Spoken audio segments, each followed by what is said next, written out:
ಮೇಲೆ ಮೇಲೆ ಕರೀರಿ. ನಮ್ಮನ್ನು ಕಳಿಸಲು ಕಾರಣವೇನು? ನಿಮ್ಮನ್ನು ಕಳಿಸುವ ಕಾರಣವೇನೆಂದರೆ ರಾಜಕುಮಾರನು ಮತ್ತು ನನ್ನ ಕುಮಾರನು ಸರಿ ಕುದುರೆ ಸವಾರಿ ಹೋದವರು ಇನ್ನು ಮಧ್ಯಾಹ್ನದ ಊಟ ಅರಮನೆಗೆ ಬಂದಿಲ್ಲ. ಅವರು ಜಾಗೃತಿಗೆ ಹುಡುಕ್ತವರಾಗಿ. ಆಯ್ತು ಬಿಡಿ, ಸಂಬಳ ಜಾಸ್ತಿ ಮಾಡಿದ್ದೇವೆ ನಾವು ಪಳಪನಾಕ ಎಲ್ಲ ಉಟ್ಕೊಂಬಿಟ್ಟ ಕೇಳ್ದಿಯಾ ಮಂತ್ರಪ್ಪ? ನೀನು ಕೇಳ್ತೀನಕ್ಕ ಸರಿಗೆ ಬಂದ ಚಳಿಗ.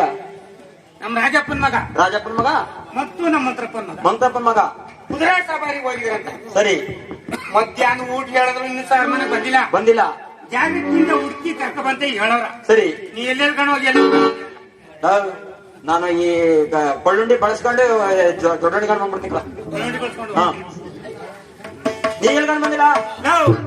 ನಾ ದಾಸನ ಬುದ್ಧಿ ಬಳಸ್ಕೊಂಡು ಹಂಗೆ ಜೈಪುರ್ ಅದೇಯಾ ಚೆನ್ನ ಬಳಸ್ತೇ ಗ್ಯಾರಂಟಿ ಹಾಗೆ ಬರ್ತೀನಿ ನಿಂತ ಮದ್ದಾಗಿ. ಆಯ್ತು ನೋಡೋಣ.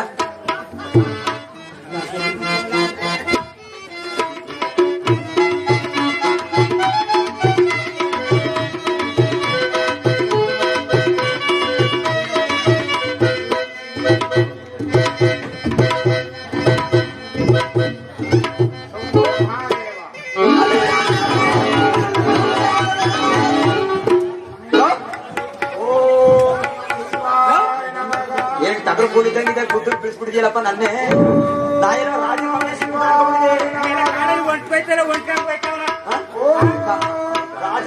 ಅಂತ ಹೇಳ್ಕೊಂಡಿದ್ದೀಗಳ ನೀನು ಪುತ್ರು.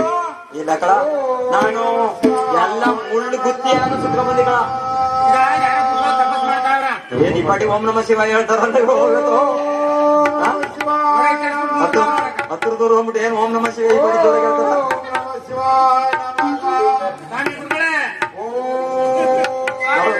ಬಹಳ ಗೊತ್ತಿ ಆಗ್ಬಿಡ್ತಾರೆ ಗುರುಗಳು.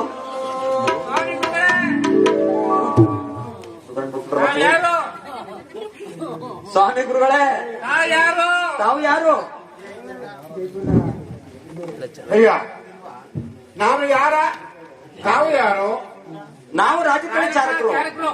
ಹಾಗಾದ ಮೇಲೆ ನನ್ನಿಂದ ಏನಾಗಬೇಕಾಗಿತ್ತು? ನೋಡಪ್ಪ, ನಮ್ಮ ರಾಜಪ್ಪನ ಮಗ, ನಮ್ಮ ಮಂತ್ರಪ್ಪನ ಮಗ ಕುದುರಾ ಸವಾರಿ ಹೋಗಿ ಈ ಮಧ್ಯಾಹ್ನ ಊಟ ಹೇಳಿದ್ರೆ ಇನ್ನು ಬಂದಿದ್ದ. ನೀವೇನಾರ ಕಂಡ್ರಿ ಅಂತ ಗೊತ್ತಿಲ್ಲಪ್ಪ.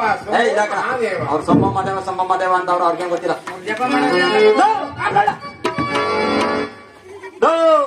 ಗುರುಗಳ ಜೋಳದಲ್ಲಿ ಅದೇನ ಕಂಡ್ರಿ ರಕ್ತ ನಿಮ್ಮ ಜೋಳಗಳಿರುವುದು ಏನು? ಅಯ್ಯ, ನನ್ನ ಜೋಳಗಳಿರುವುದು ಕರ್ಪೂರದ ಹಣ್ಣಿಗಳು. ದಾರಿನ ಬಿಟ್ಟು ದೂರ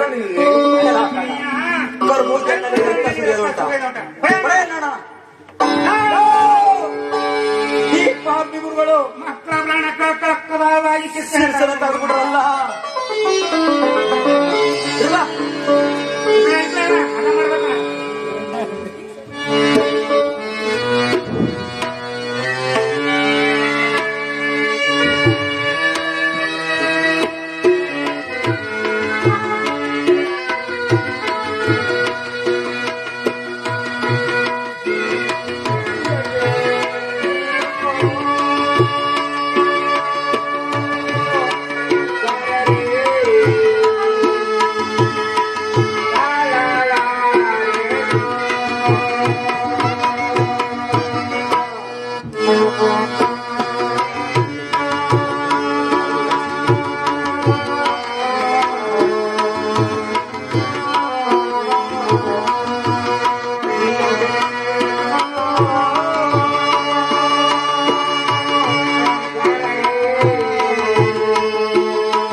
ಅಯ್ಯ ನಾನೇನೆ ನಿಮಗೆ ಕರಮುಗಿದು ಬೇಡಿಕೊಳ್ಳುವುದು.